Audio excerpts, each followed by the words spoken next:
Hello to the second day of Hyper Annotations in Venice, in Ocean Space of TBA 21. I'm sitting here... Academy. I'm sitting here with Markus Reymann. Yeah. And my first question is, the Biennale is a space of learning. It is a space of learning about new aesthetics and also of criticizing old aesthetics and old foundations that we might need to exchange and find new grounding. And one of these groundings is ecological. So a lot of people every 2 years come here to find new critical points, but their sheer act of them coming here has a large impact on this endangered world, this ecological system. So I'm interested how we can potentially change that. Is there a possibility, and what is TBA 21 doing to amend that problem? Well, it's a difficult question, right? It's and it's I think a conundrum that the cultural sector has been facing throughout the times. It's not just ecological. This is obviously an urgency that is that makes this more and more paradoxical, right? Because we know by every trip that we take, even if it's an educational trip, it's contributing massively to the thing that we're actually raising awareness. But is raising awareness at this point enough, or do we really have to do drastic and dramatic changes, right? Over the last couple of days of this programming in the Ocean Space, which is run by TBA 21 Academy, I've encountered more and more people that actually consciously took the train here, right? The furthest away was a guy from Helsinki, 3 days. He enjoyed the train ride a lot. I guess, you know, if it really becomes a question. Last night I talked to a curator that came to the late night lectures. She also took the train, and she hasn't taken a plane in a long, long time.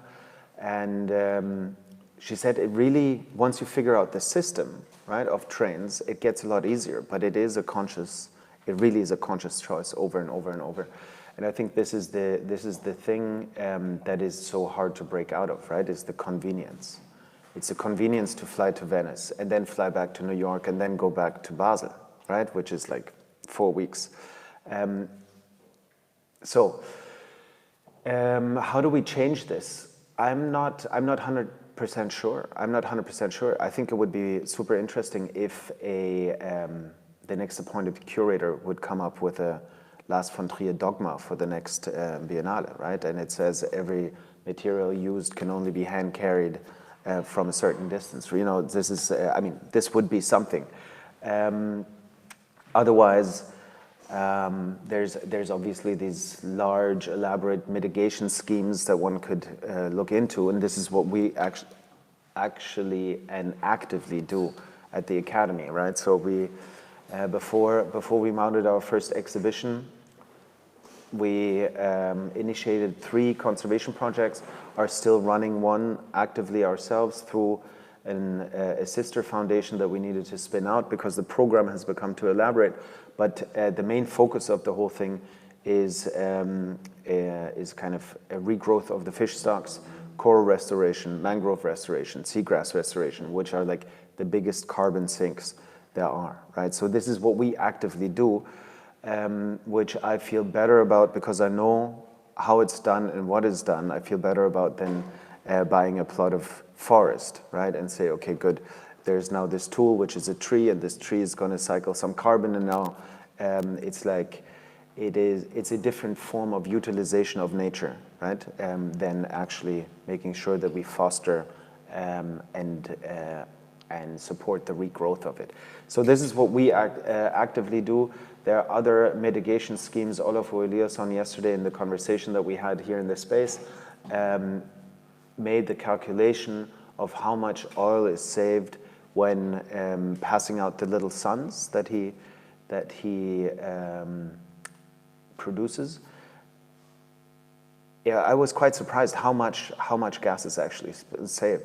And then he goes into the details of it and the figures of it, and it makes sense, right? It is every little solar lamp that you hand out, and we've done it in the Solomon Islands and in Vanuatu after the cyclone 4 years ago, saves burning kerosene. So, right? So it makes complete sense. And I think the calculation that he made was one flight, Berlin, Venice, is 4 little suns that last for 5 years. It's not that bad. So there are different ways. There are artists, curators, practitioners that think about this. I think it would be interesting to have like a curatorial framework around this, but this still doesn't stop the kind of the logistic craziness that is happening on Tuesday when no one can fly into Marco Polo anymore because there's like a private plane landing every 3 seconds, right? So that's the one thing. What can the organization, what can the curator, what frame can we give? But then it's still the consumption, right? What is the consumption of this Biennale doing, at least in a kind of in this super dense week of the opening, right? And for me, then the question becomes, can we be a little smarter about utilizing the resources that are in the city, or do we need to bring more and more and more and more and more and more and more? So maybe a communication amongst commissioners, curators, collateral programming in that, and really create a curriculum within the first week where one shares resources instead of just piling up resources into this huge mountain that then kind of degrades until November. I don't know. I see a change from previously in curating, we had object-based creation. Like a creator would tell me, do an artwork. And then I would produce an artwork and it would show there and there, somebody would buy it. And then we had, and Francesco also talked about this in an interview some years past, about ideas-based artwork creation. And I think there might be a possibility, an opening for a new form of creation, solution-based creation, meaning sitting down with people, doing talks, doing conferences, and really thinking about producing at least one solution at a conference. And I think one of the few institutions internationally that strives into that direction is TBA 21 and TBA 21 Academy. And I'm quite interested in your modalities and how about your learning of your own processes. And maybe you could elaborate a little bit on that, on the learning process, because I think that would be very interesting for. Well, I can speak directly for the Academy, and then by proxy or just by contact about the foundation. But clearly, I entered into the foundation, right? That was when I entered into the foundation. There was no Academy. Francesca and I then created that together. But the context I entered into via a detour was the one of a foundation that was always willing to challenge itself and always, out of these challenges, actually act upon these challenges, right? So one of the very first encounters was a seminar that the foundation would do in regular kind of cycles, once a year or once every other year, in Lopud. Lopud, an island 45 minutes off of Dubrovnik, where more or less the program of the next year was presented to a group of colleagues, friends, or future wannabe collaborators, right? Where the topics of the next year would be unfolded in a kind of panel situation, and then they were scrutinized, right? Everybody was a presenter and audience at the same time, so there was no one beyond the participants, which created a kind of circle of trust, right? So it made it a lot easier because there was no presentation modality to a larger audience. It was very internal, which doesn't reduce the stress, right? but there was not the performative element to it. And then out of these 3 days, the program was really reformed, reshaped, right? So there was this moment of a very, I would say, wide peer review, right? In this, and that is kind of how I entered into the foundation. At a time we were going to the 10-year anniversary, we were looking at the different commissions that have been happening, and we decided that we wanted to do a project, and at the time it was literally just a project, on the environment with a special focus on the ocean. We set out on the first expedition, and all of these words are also kind of, or these titles, names, Expedition Academy, all of this is chosen as a kind of provocation and exorcism at the same time. The first expedition was the circumnavigation of Iceland with Jana Winder and Chris Watson, the 2 sound artists, and a number of marine biologists that helped us there. And relatively early on, it was clear that our understanding of the ocean was minimal, was laughable. We didn't know the basics of it, and we didn't know the urgencies surrounding the oceans. And there was no Blue Planet 2, there was no Our Planet, there was none of this conversation. I think ocean plastic wasn't even a term at the time, right? Or marine litter, all of these things that are now everywhere. But then, being out there with scientists, we understood that this is like huge. And so I think out of this tradition of the foundation, we needed to ask ourselves, what do we do with this, right? So all of a sudden, this peer review scrutiny was a lot wider, and the naivete with which we launched ourselves into this thing, we realized was huge. So we needed to kind of ask ourselves as individuals first, but then practitioners and responsible for this project, how do we act upon this new information? And so, like I said, instead of going into the production process of whatever, an installation by Jana, an installation by Chris, we really started seriously looking into the science. Then we found different collaborators that could explain us the process of conservation more and all of that. And we started a conservation project in Jamaica. That was the first one that we kind of went for, where we did the analysis with the university. We brought in different experts on coral restoration, on coral nurseries and stuff like that. And after a year of analysis, we realized that the piece of coastline that we were looking at was ideal to protect, right? There was a personal relationship to this piece. Then a lot of things started layering around Jamaica, which made it very interesting for us, where the policy aspect of the project comes in a little later. But so we initiated these 3 conservation projects before we ever mounted our first exhibition. And we inscribed ourselves into the policy-making process before we actually went back to our core business, which is facilitating artworks, right?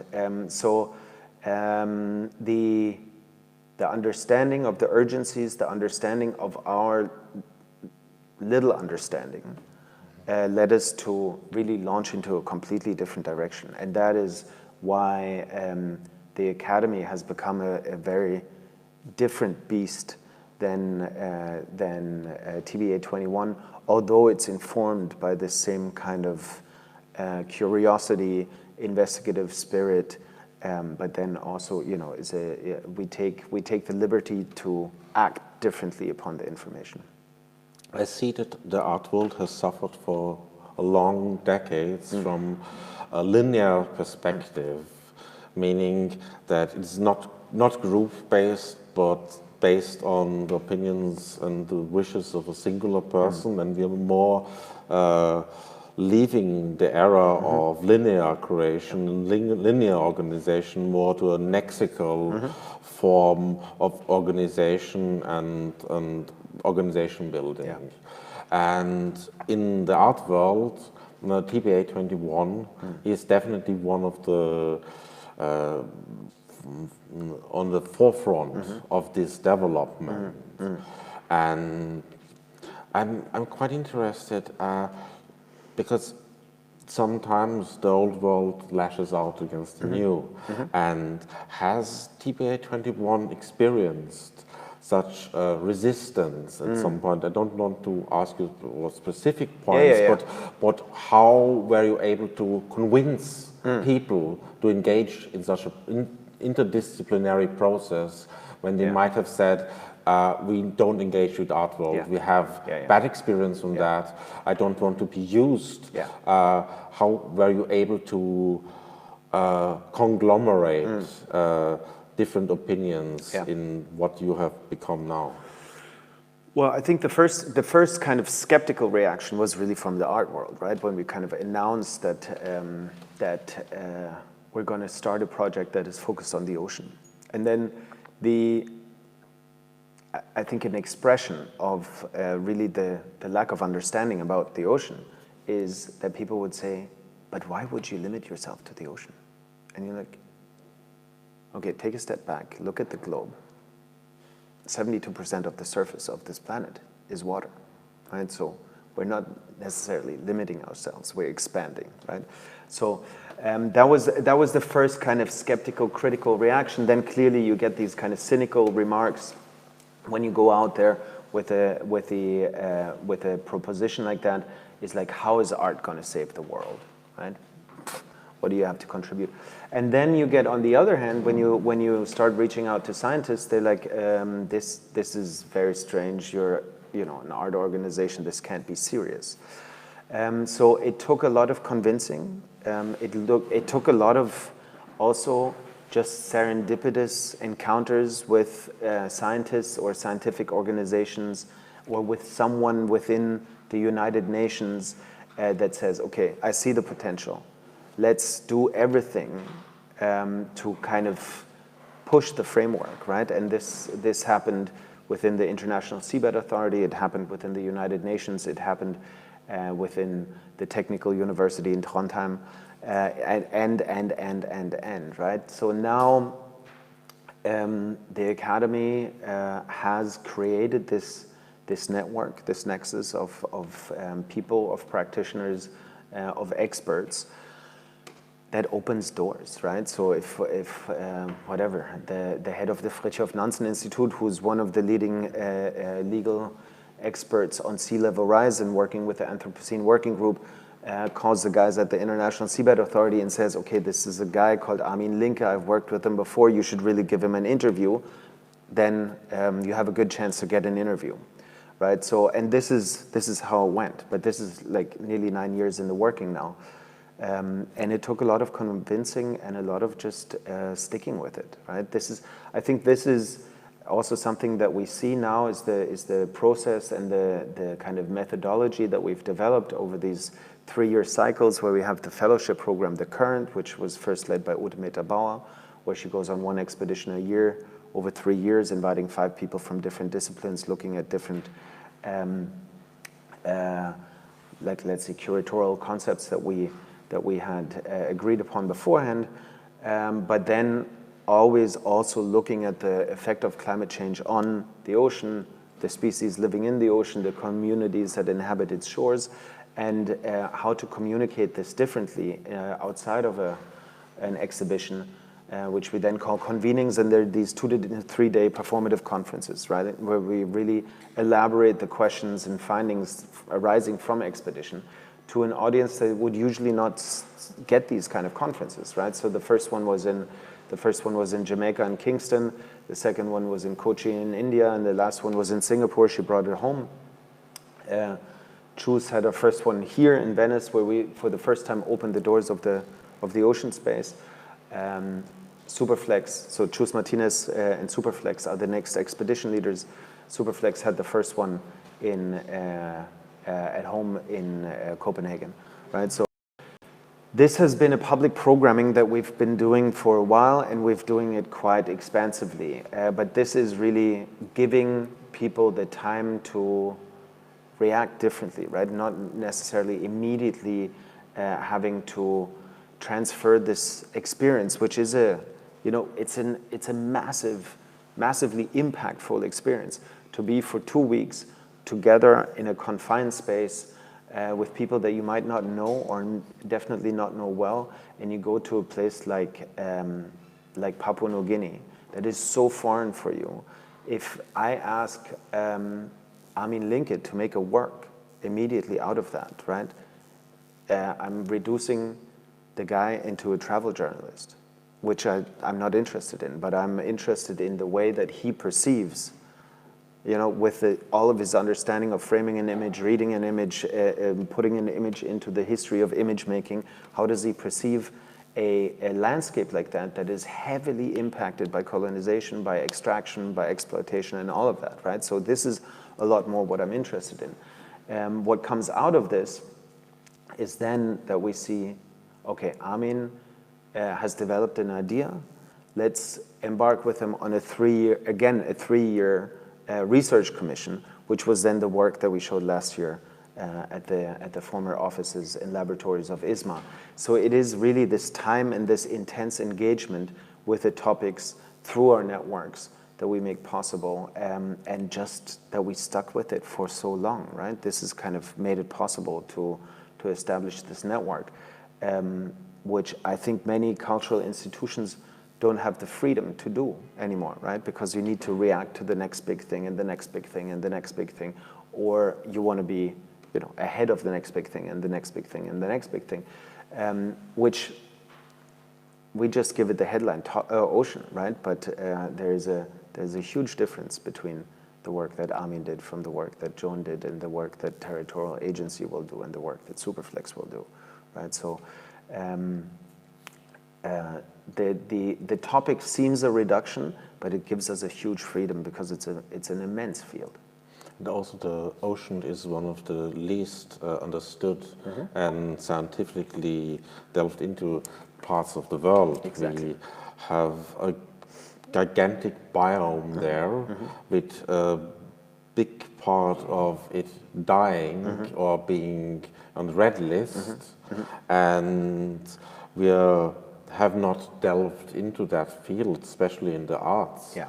We just have short glimpses. Sometimes it shows that sometimes seem a little bit like untrustworthy, because then you look at the founders of a certain institution and you see people who make oil spills, and so there's actually more of a trust breaking than trust building.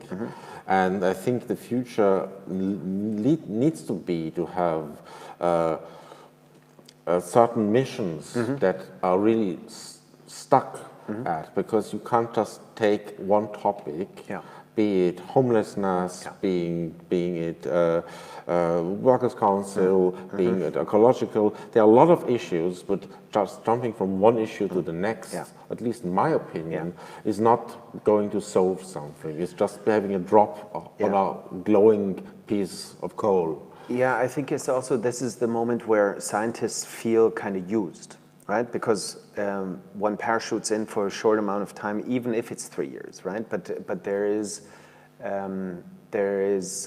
a clear economic exchange, right? Which means you give me information that I don't have, and I create an image for you that you can't create, right? And this is, I think this is very often it's a little frustrating for scientists.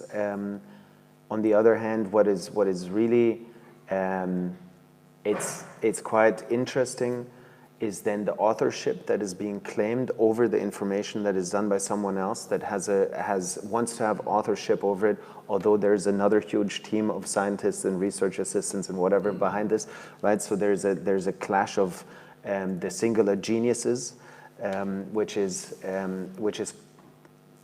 quite amusing. But since artists usually have the bigger platform, they emerge as victorious out of this clash of singular geniuses thing. But we're really trying to expand that space, right? And therefore, the ocean is a wide open. It's a blank page, more or less, right? They say 5% of it is scientifically explored. So this gives us. This is how I see it, and this is my personal opinion.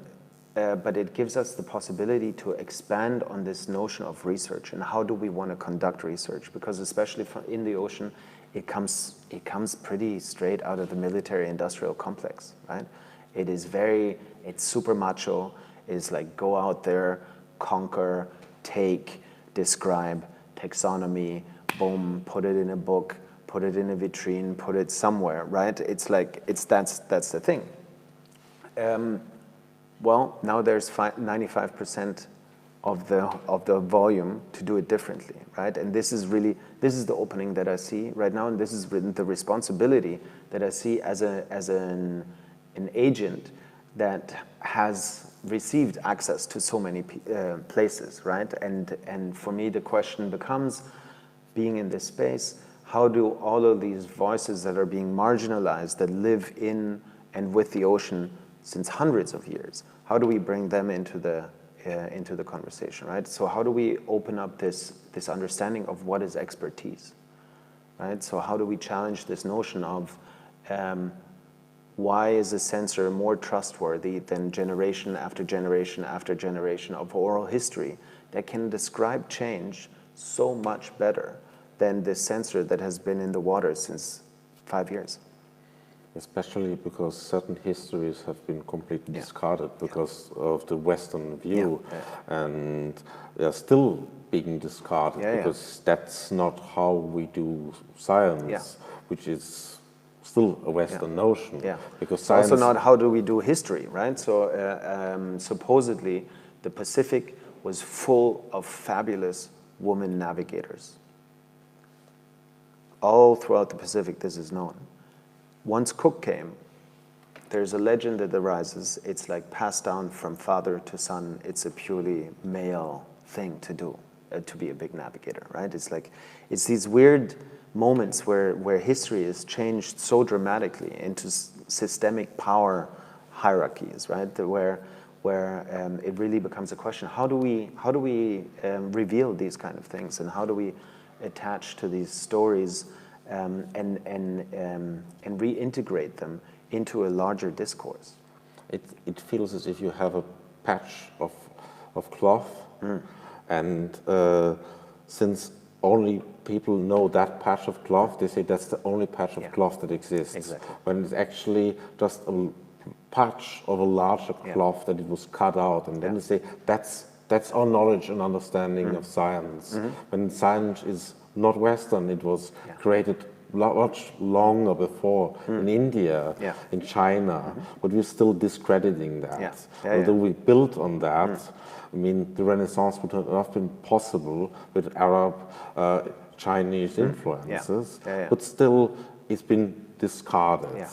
And that way it's easy to not see the impact of industrialization, of the sheer destruction of life possibility on a planet that is strong, but is still fickle in a way.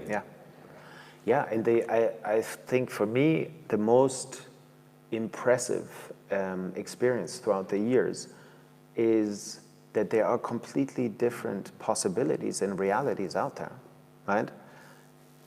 And we are so kind of impressed by the reality that we live and that we are being presented with all the time, right? That is like to experience places. We just had this conversation in the Solomon Islands now a couple of weeks back with Beatriz Munoz that said it is amazing to find a place where money is truly what it's meant to be. It's just a placeholder for an object that I will come and collect at some point, right? There are very few places where it's really like that, and where money is actually it's an obstacle because actually you really want the object. And to get the object with this piece of paper in a super humid climate, that's the difficulty, right? So it's really nice to see these, to experience these contexts where the reality is so different that it's holding up a mirror that you have to ask yourself, right? This the first expedition, as I said, with Ute Meterbauer was to Papua New Guinea, looking at the Kula Ring, right, which is a true gifting economy that no Western anthropologist has understood yet fully, right? There are two circular motions. One object travels in one way through the islands, another object travels the other way through the islands, and underneath these objects that have some kind of societal value, right, because someone held it before, all the other objects are traded. So it's somewhere between a game and a mythical value creation through whoever held the object, through its narrative, that the other objects are traded, plus it gave you an entry point into an otherwise hostile community, right? All of these things. But it's called a gifting economy. Now all of these terminologies come back somehow, right, with Uber and Airbnb and all of these things. And you ask yourself, where's the gift? If a guy drives you in his car from A to B and you pay for it, it's not a gift, it's a taxi, right? It's quite funny to see these terms emerging and then re-emerging, and you find actually another system that describes this in a completely different way. Thanks a lot for this amazing conversation. Thank you. Thanks for having us. No, you're absolutely welcome. It's a pleasure having you.